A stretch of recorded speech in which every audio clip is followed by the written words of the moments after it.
হে মুসলমান, নবীর প্রতি দুরূদ পড়ো না। যেই রব্বুল আলামিন আসমান বানাইলেন, যেই রব্বুল আলামিন জমিন বানাইলেন, 18,000 মাখলুকাতের জন্য 3 বেলার আহার তৈরি করে দিচ্ছেন। বিজ্ঞানীগণ গবেষণা করলেন, সমুদ্রের অতল তলদেশে যে নীলতিমি, বিশাল নীলতিমি সমুদ্রের প্রাণী, এই নীলতিমির যেই পরিমাণ খাবার লাগে, এইরকম গোবরা তলা 4 বার পুরো এলাকাবাসী একসাথে খাবে, এত পরিমাণ খাবার নীলতিমি এক লোকমাই গ্রহণ করে। সকলে বলি সুবহানাল্লাহ। আল্লাহ রাব্বুল আলামিন এইরকম নীলতিমিকে 3 বেলা পেট ভরে খাওয়ান। ওই যে ঢাকা রাজধানীতে যান, দেখুন সেখানে গিয়া কত মানুষ, কোটি কোটি মানুষ, কোটি কোটি মানুষের 3 বেলার আহার রব্বুল আলামিন সঠিক সময়ে, সঠিক মাধ্যমে, সঠিক উপায়ে বান্দার দ্বারে পৌঁছে দিচ্ছেন। শুধু ঢাকা শহর না, সারা পৃথিবীতে যত মানুষ, সকল মানুষের খাবার রব্বুল আলামিন সঠিক টাইমে, সঠিকভাবে, সঠিক উপায়ে পৌঁছে দিচ্ছেন। এই ক্ষমতাকার। ওই যে সাগরের দিকে তাকান, এক একটি সাগরের ঢেউ হাজার হাজার ফিট উচ্চতায় উঠে যায়। সমুদ্রের মাঝে যে জাহাজ নাবিক থাকে, এই জাহাজ এবং নাবিকরা এক একটি ঢেউয়ের অতল গভীরে তলিয়ে যায়। এরকম হাজার হাজার নদীর পাওয়া যায়। অথচ দেখা যায় সমুদ্রের পার্শ্ববর্তী যে অঞ্চল, যেই এলাকা, একটি ঢেউ পর্যন্ত সেই পার্শ্ববর্তী এলাকার বাড়ি ঘরে হানা দেয় না। ক্ষমতা কার বলেন? হঠাৎ করে কালবৈশাখী ঝড় শুরু হলো। এমন ঝড় শুরু হলো, মনে হচ্ছে এই বুঝি বাগানের সমস্ত আমকে নষ্ট করে দিবে। এমন পাথর বর্ষণ শুরু হলো, এই পাথর বর্ষণ বুঝি বাগানের আমগুলোকে, ক্ষেতের ফসলগুলোকে নষ্ট করে দেবে। কিন্তু না, যখন ঝড় থেমে গেল, পাথর থেমে গেল, আল্লাহ রাব্বুল আলামিন বান্দার জন্য যতটুকু প্রয়োজন ততটুকু অবশিষ্ট রেখে বাকিটুকু নিয়ে গেছেন। এই ক্ষমতা কার? জোরে বলেন কার? সেই আল্লাহ রাব্বুল আলামিন, যিনি এই পৃথিবীকে বানিয়েছেন। বিজ্ঞানীরা গবেষণা করেছেন, প্রমাণ করেছেন, এই 1 মাস কাছাকাছি সময় হয়নি 2.5 লক্ষ টাকা বিল। এর চাইতে গুরুতর অসুস্থ যারা আছে, কিডনি বিকল, হার্ট বিকল, brain damage, kidney damage, calcium নষ্ট, চোখ নষ্ট, রেটিনা নষ্ট, পর্দা নষ্ট, ছানি পড়ে গেছে। ভাইয়েরা আমার, এইরকম ভাবে হাজার হাজার সমস্যা নিয়ে যারা ওই যে হাসপাতালের বেডে কাতরাচ্ছে, ওদেরকে গিয়ে বলেন রোগের যন্ত্রণা কত, আর রোগের চিকিৎসার জন্য টাকা খরচ করার কি বিষ, ওকে গিয়ে জিজ্ঞেস করিস। কথা বলেন ঠিক কিনা? যে রব্বুল আলামিন মায়ের পেট থেকে নিয়ে এখন পর্যন্ত আপনাকে আমাকে ফ্রিতে অক্সিজেন বিতরণ করছেন, তার নাম কি? জোরে বলেন, তার নাম কি? আবার আমাদের এই অক্সিজেনটা যখন আমরা গ্রহণ করি, ভিতর থেকে আরেকটা বাতাস বের করতে হয়, সেটার নাম হলো কার্বন। সেটার নাম কি বলেন? এই কার্বন আবার কাদের প্রয়োজন? এই যে আশেপাশে বাগান, বাগানে যে গাছের পাতা, এই গাছ খাদ্য গ্রহণ করে, গাছের পাতার মাধ্যমে, সূর্যের আলোর মাধ্যমে খাবারটা তৈরি করার জন্য প্রয়োজন কার্বন। আমাদের খাবার তৈরি করার জন্য প্রয়োজন আগুন। গাছপালার খাবার তৈরি করার জন্য প্রয়োজন হলো কার্বন। এই কার্বন যদি মানুষ তাদের ভেতরে থেকে নির্গত না করতো, তাহলে কিন্তু গাছপালা খাদ্য পেত না, তারা বেঁচে থাকতো না। যদি গাছপালা দুনিয়াতে না থাকতো, গাছের পাতা থেকে অক্সিজেন আসে, এই অক্সিজেন আমরা পেতাম না। বলেন ঠিক না বে ঠিক? একটু জোরে বলেন ঠিক না বে ঠিক? যে রব্বুল আলামিন জন্মের শুরু থেকে নিয়ে এখন পর্যন্ত আপনাকে আমাকে ফ্রিতে অক্সিজেন দান করে, সেই রব্বুল আলামিন যদি 1 মিনিটের জন্য সারা পৃথিবীতে অক্সিজেন বন্ধ করে দেয়, আর হঠাৎ করে ঘোষণা দেয় প্রতি সেকেন্ড অক্সিজেনের জন্য 10,000 টাকা করে দিতে হবে, আপনার আমার মতো গরিব কাঙ্গাল বলতো আল্লাহ দুনিয়া থেকে বিদায় করে দাও, টাকা আমার এত নাই। কথা বলেন ঠিক না বে ঠিক? বলেন তো, শুকরিয়া আদায় করার দরকার আছে না নাই? তাই বলছি, আপনি আমি গরিব ফকির, আপনি আমি কি বলেন? গরিব ফকির। আল্লাহ হচ্ছেন ধনী। আল্লাহর নাম কি? আল গনি। এমন ধনী, তিনি যদি পৃথিবীর কাউকে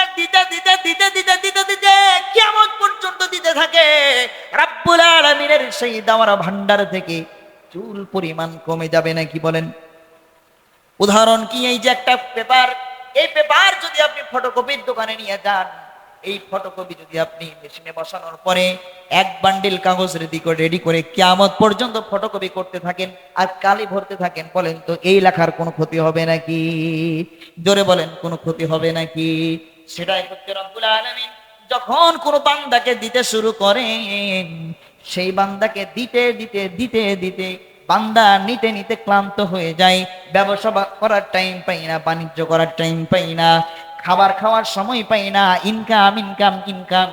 এই বান্দা নিতে ক্লান্ত হয়, কিন্তু আল্লাহ তাআলা দিতে ক্লান্ত হয় না। কথা বলেন ঠিক কিনা? আবার কিছু বান্দাকে দেখবেন আল্লাহ তাআলা ওর থেকে নেওয়া শুরু করে, নিতে নিতে নিতে নিতে নিতে নিতে আল্লাহ নিতেই থাকেন। বান্দা দিতে দিতে ক্লান্ত হয়ে যায়, কিন্তু আল্লাহর নিতে নিতে কখনো ক্লান্ত হন না। কথা বলেন ঠিক না ঠিক? কিন্তু সম্পদ অর্জন করে মানুষ, তিনি কে বলেন? যিনি সম্পদ মানুষকে দান করেন তার নাম কি? সম্পদ যিনি দেন তার নাম হচ্ছে আল্লাহ। সে আল্লাহ সুবহানাহু ওয়া তাআলার দুইটা মানজিল মাকাম আছে। আল্লাহ রব্বুল আলামিন এই দুইটা জায়গাতে বাস করেন। এই দুইটা জায়গার নাম, একটার নাম হলো মসজিদ, একটার নাম কি বলেন? আরেকটু জোরে বলেন। একটার নাম হলো মসজিদ। আল মসজিদু বাইতুল্লাহ।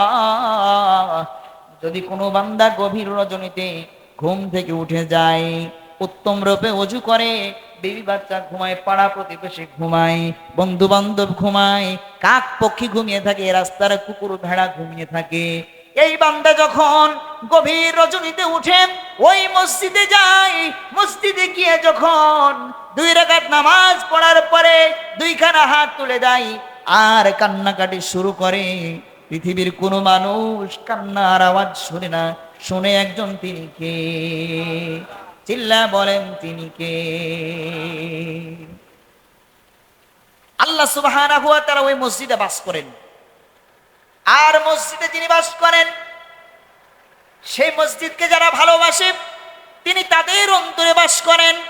তার মানে বোঝা গেল 5 ওয়াক্ত নামাজি মুসল্লি বান্দার অন্তরে আল্লাহ বাস করেন। সকলে বলি সুবহানাল্লাহ। আর নবীর দোস্ত কোথায় বাস করেন?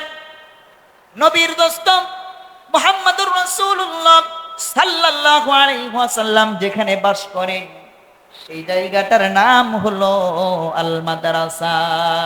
চিল্লায় বলেন না মারহাবা। জোরে বলবেন না মারহাবা।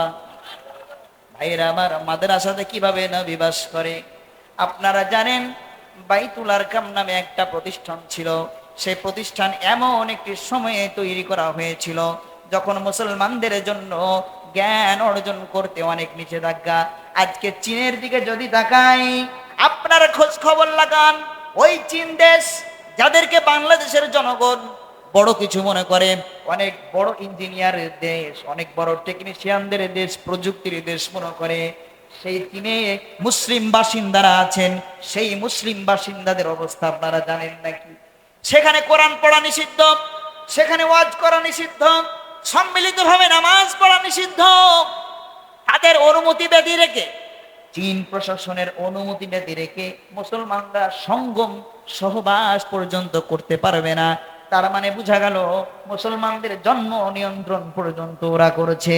এই পরিস্থিতিতে, এমন একটা পরিস্থিতি যেখানে রমজানে একসাথে ইফতার করা নিষিদ্ধ, তারাবি পড়া নিষিদ্ধ, ঈদগাহে একসাথে মিলিত হওয়া নিষিদ্ধ, চীনের সেই উইঘুর মুসলিম যারা হাজার হাজার বছর থেকে চীনের নাগরিক, কিন্তু চীন সরকার তারা কেবলমাত্র মুসলিম হওয়ার অপরাধে তাদের ধর্মীয় নিষেধাজ্ঞা তৈরি করেছে।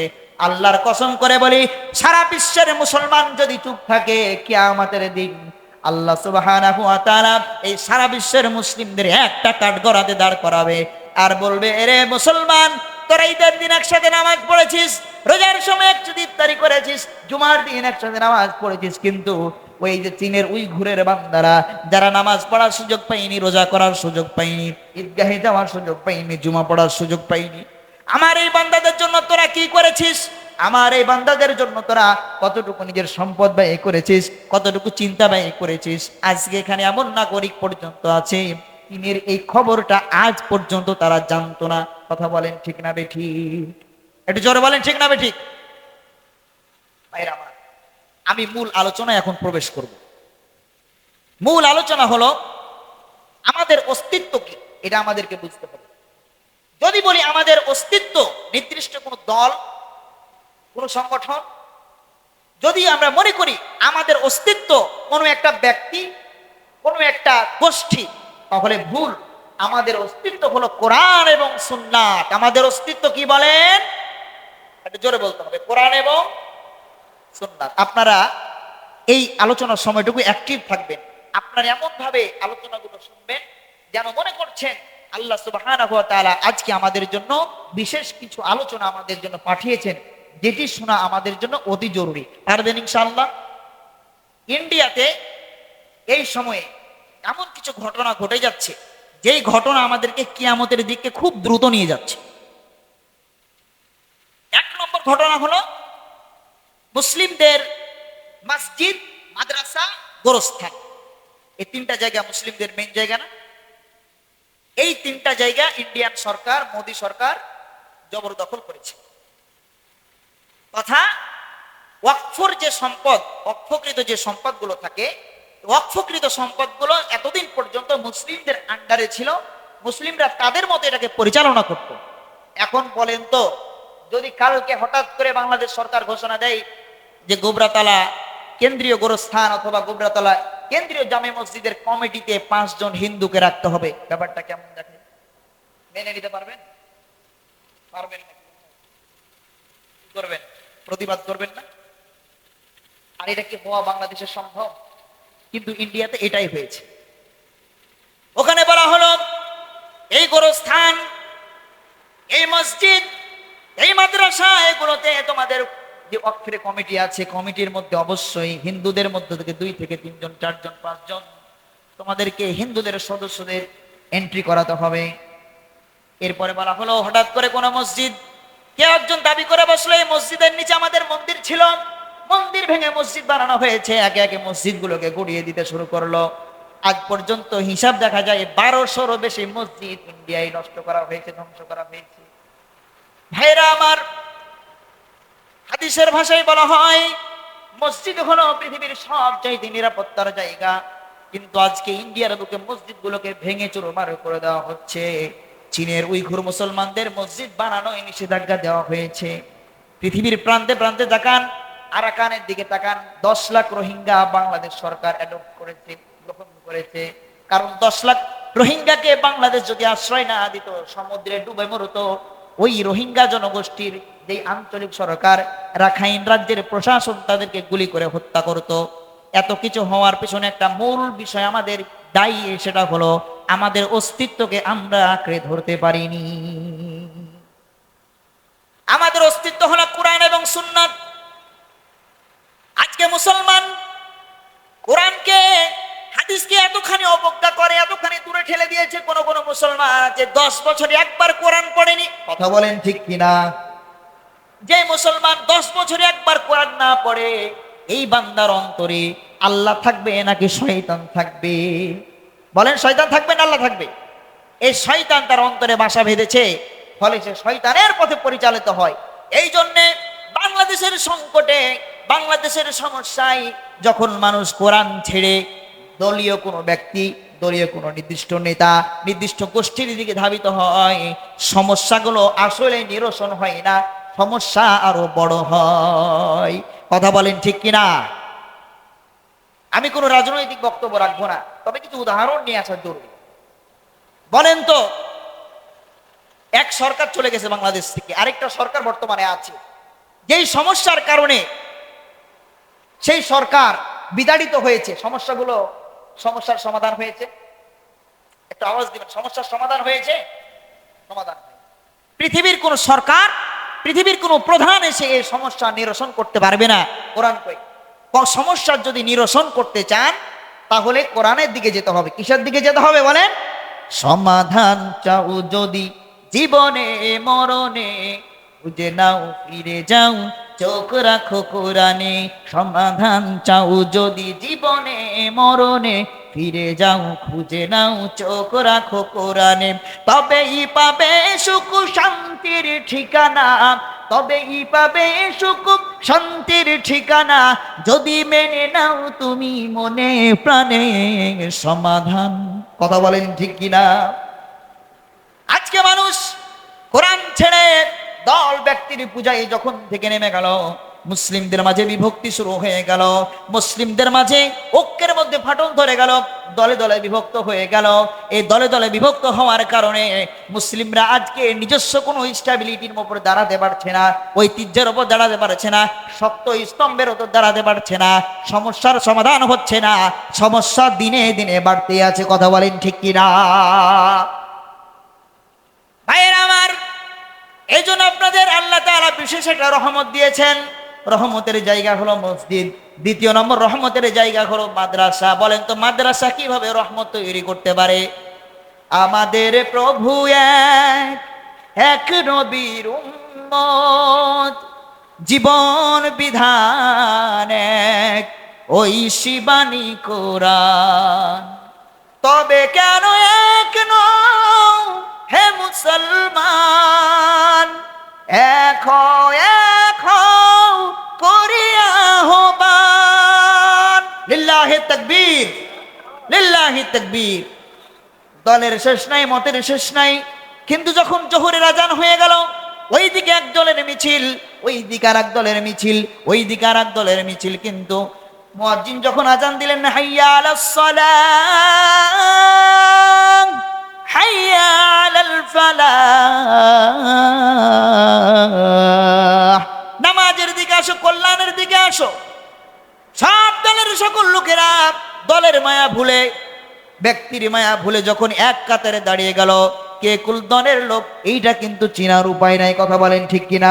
তার মানে বোঝা গেল, নামাজ যদি সমাজে প্রতিষ্ঠিত হয়, দল ভেঙে যাবে, মত ভেঙে যাবে, আল্লাহর আইন চালু হয়ে যাবে। আল্লাহর আইন চালু হয়ে গেলে সমাজে বেকারত্ব দূর হয়ে যাবে, অভাব দূর হয়ে যাবে, ঋণের বোঝা দূর হয়ে যাবে, সমাজ থেকে হত্যা, লুণ্ঠন, লুটতারাজ বন্ধ হয়ে যাবে। ফলে মানুষ এক কাতারে নামাজ পড়ার কারণে, এক আল্লাহর অনুসারী হওয়ার কারণে, এক নবীর উম্মত হওয়ার কারণে, এক কাবার অনুসারী হওয়ার কারণে, এক মদিনার আশিক হওয়ার কারণে, এক আল্লাহর দাসত্ব করার কারণে সমাজ থেকে যত রকমের অপরাধ দূর হয়ে যাবে। সকলে বলি মারহাবা। এই সমাজটা তৈরি হয় মাদ্রাসার মাধ্যমে। কিসের মাধ্যমে বলেন? একটু আওয়াজ দিতে হবে। কিসের মাধ্যমে? মাদ্রাসার মাধ্যমে। কিসের? সমাজে এই অভাবগুলো দূর হবে। আল্লাহ রাসূল বললেন, আল উলামা ওয়ারাসাতুল আম্বিয়া। বলেন তো বাপের সম্পত্তি দেখাশোনার জন্য কাকে প্রয়োজন? জোরে বলতে হবে, কাকে প্রয়োজন? আপনারা আলোচনা বুঝছেন না? তাহলে উত্তর দিবেন। বলেন বাপের সম্পত্তির উত্তরসূরি কে? ছেলে না সন্তানেরা? বলে না, বাপের উত্তরসূরি হচ্ছে সন্তান। বাপের 100 বিঘা জমি, সন্তানেরা উত্তরসূরি। বাপের জমির দেখাশোনা করবে সন্তানেরা, নাকি এলাকাবাসী? বলেন, সন্তান না? আল্লাহ রাসূল বললেন, এই যে ইসলাম, এই যে কোরআন, এই যে হাদিস, এইগুলো আমি রেখে গেলাম, এইগুলো দেখাশোনা করবে কারা? 30 পারা কোরআন, 114টা সূরা, 6666টা আয়াত, এগুলোর প্রতিনিধিত্ব করবে কে? আল্লাহ রাসূল সাল্লাল্লাহু আলাইহি ওয়াসাল্লামের মুখ নিঃসৃত বাণী, হাজার হাজার হাদিসের দেখাশোনা করবে কে? সংরক্ষণ করবে কে? এই সংরক্ষণ করার, প্রতিনিধিত্ব করার উত্তরসূরি বানায় গেলেন আল উলামা ওয়ারাসাতুল আম্বিয়া। আলেম গণই হলো নবী গণের উত্তরসূরি। চিল্লা বলেন না মারহাবা।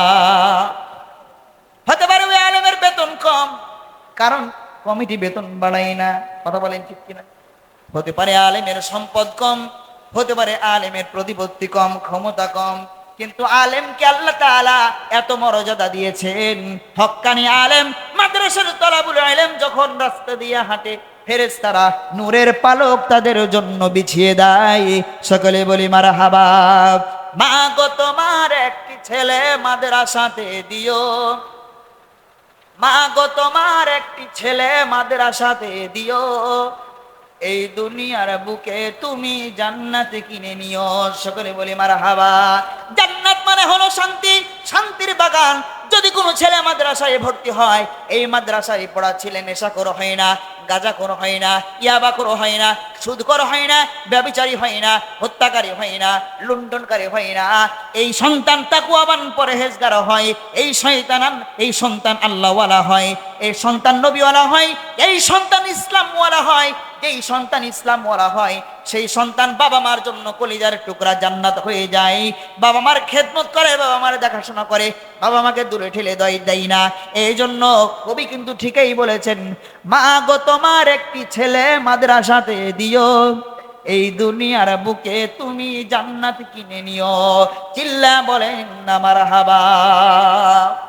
ভাইরা আমার, তাই গভীর মনোযোগে শুনুন, আল্লাহ তাআলা আপনাকে আমাকে দায়িত্ব দিয়েছেন, এরে আব্দুল কাদের, এরে আব্দুল সুবহান, তোর এলাকায় আমি একটি কোরআনের প্রতিষ্ঠান দিলাম, যে কোরআনের প্রতিষ্ঠানে গান বাজনা হবে না, যে কোরআনের প্রতিষ্ঠানে নাচ গান হবে না, যেই কোরআনের প্রতিষ্ঠানে গাঁজা খাওয়া হবে না, মদ খাওয়া হবে না, ইয়াবা খাওয়া হবে না, যে কোরআনের প্রতিষ্ঠানে সৌর ভেসে আসবে, যখন সারা পৃথিবীর মানুষ ঘুমিয়ে থাকবে, ফজরের সময় ছোট ছোট বাচ্চারা কোরআন তেলাওয়াত করবে।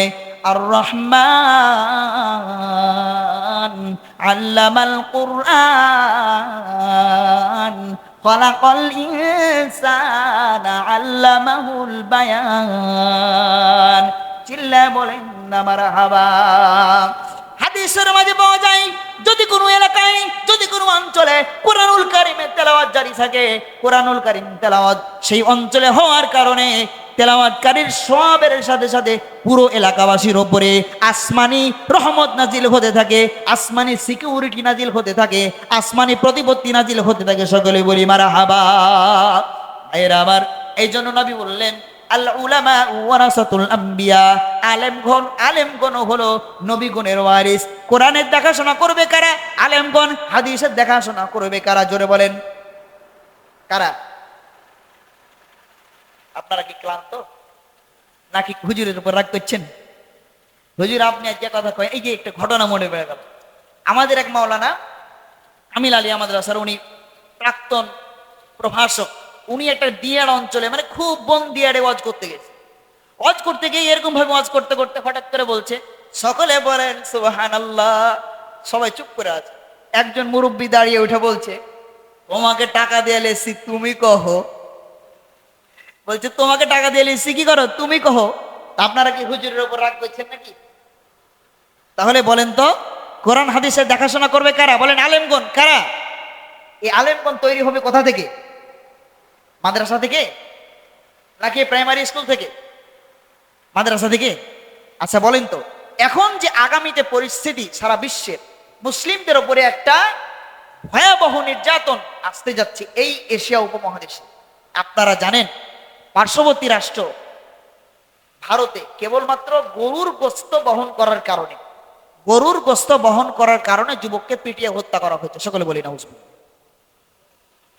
কেবলমাত্র গরু বিক্রি করার কারণে মুসলিম বৃদ্ধকে পিটিয়ে হত্যা করা হয়েছে। কেবলমাত্র গরুর গোস্ত রান্না করার কারণে গৃহিণীকে কুপিয়ে হত্যা করা হয়েছে। আপনারা জানেন, কিছুদিন আগে আইন পাস হলো, মুসলমানদের মসজিদ, মুসলমানদের মাদ্রাসা, গোরস্থান এগুলো মুসলমানদের আন্ডারে থাকবে না। 3 জন যুবক কেবলমাত্র প্রতিবাদ করার কারণে তাদেরকে ওখানেই পিটিয়ে হত্যা করা হয়েছে।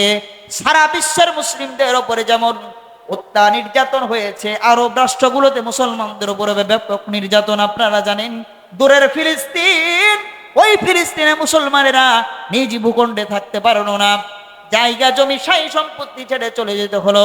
ভাইয়ের আমার, হাদিসের বর্ণনায় পাওয়া যায় একটা যুদ্ধ হবে গাজওয়াতুল হিন্দ। সেই গাজওয়াতুল হিন্দের ধোঁয়া প্রভাব কিন্তু বাংলাদেশে এসে পড়ে গিয়েছে। আগামীতে যদি আমাদের টিকে থাকতে হয়, আমাদের টিকে থাকতে হলে মাদ্রাসা এবং মসজিদকে শক্তিশালী করতে হবে।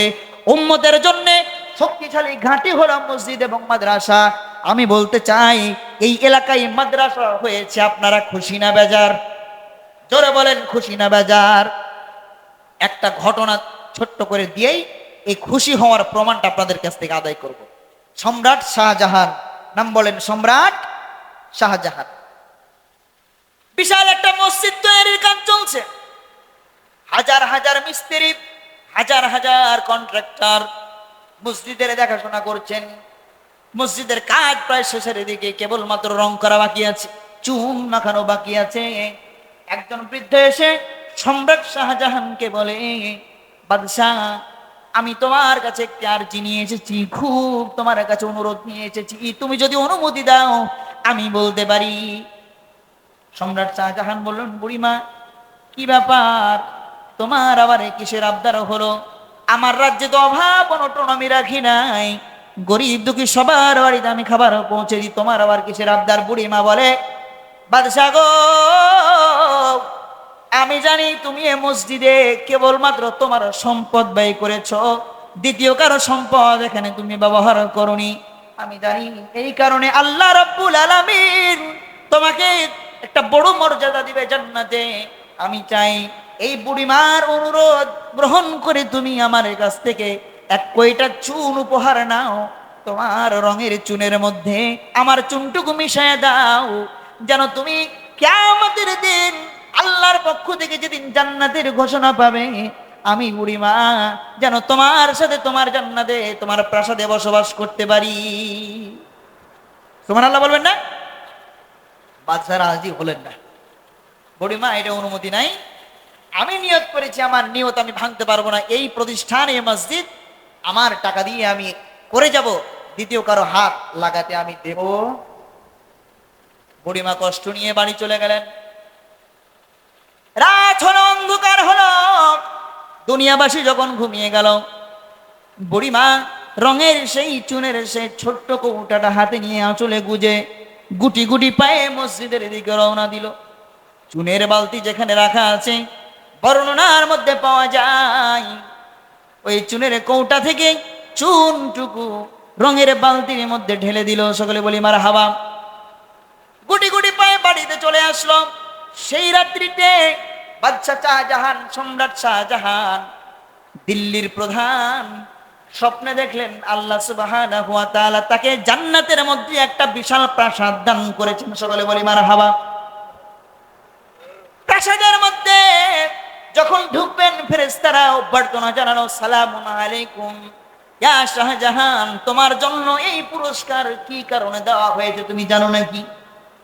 সম্রাট শাহজাহান বলে, আমার তো ভালো কোনো আমল নাই, জানি না কোন আমলের কারণে আল্লাহ পাক আমাকে এত সম্মানিত করেছেন। ফেরেশতারা এবার বলেন, আপনি যেই কারণে সম্মানিত হয়েছেন সেটি হলো দুনিয়াতে আপনি আল্লাহর জন্য একটা মসজিদ তৈরি করেছেন, আল্লাহ খুশি হয়ে জান্নাতে এইরকম বিশিষ্ট রাজপ্রাসাদ আপনাকে দান করেছেন। সকলে বলি সুবহানাল্লাহ। শাহজাহান যখন অন্দরমহল থেকে ওই বেলকুনিতে প্রবেশ করলেন, দেখলেন তার প্রাসাদের মতোই আরেকটি প্রাসাদ তার প্রাসাদের সামনে। সকলে বলি মারহাবা। এবার অবাক হয়ে গেলেন, ফেরেশতাদেরকে জিজ্ঞেস করলেন, বলো কি কারণে আমার মতোই আরেকটি প্রাসাদ ওখানে দেখা যায়, সে আবার কে যে আমার মতো প্রতিদান পেয়েছে?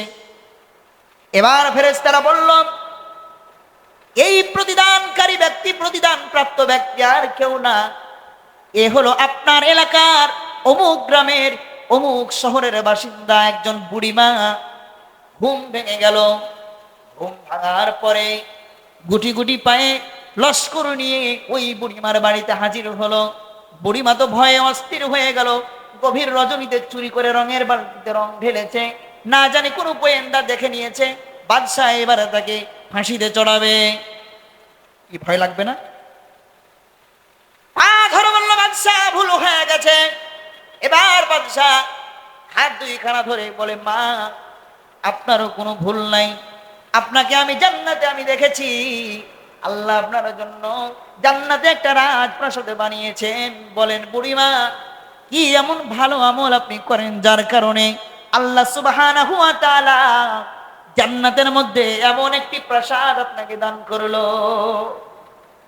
সুবহানাল্লাহ বলবেন না? বুড়িমা এবার বলে, বাবা গো, সারাটি জীবন নামাজ পড়ি নাই, সারাটি জীবন রোজা করি নাই, আমার মতো গুনাহগার মহিলা, অন্যায়কারী মহিলা আপনার রাজ্যে আর নাই। কিন্তু আমি শেষ বয়সে এসে বুঝতে পারলাম আল্লাহ ছাড়া আপন বলতে আর কেউ নাই।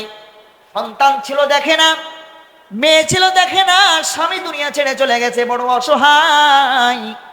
আমি নিয়ত করেছিলাম আপনার সেই মসজিদে আপনার সাথে আমি একটু শরিক হব, কিন্তু আমার টাকা পয়সা নাই, কেবলমাত্র চুনের একটি কুইটা খরিদ করে আপনার সাথে শরিক হতে চেয়েছিলাম। বাদশালামদার জীবনে ভালো কোনো কাজ নাই, কিন্তু ওই মসজিদের সৌন্দর্য রক্ষার জন্য আপনি যে রঙের আয়োজন করেছিলেন, আপনার রঙের বালতিতে গোপনে আমি এক কইটা রং ঢেলে দিয়েছিলাম। এর বাইরে আমার আর কোনো ভালো কাজ না। একটু জিকির করি লা ইলাহা, জিকির লা ইলাহা ইল্লাল্লাহ, লা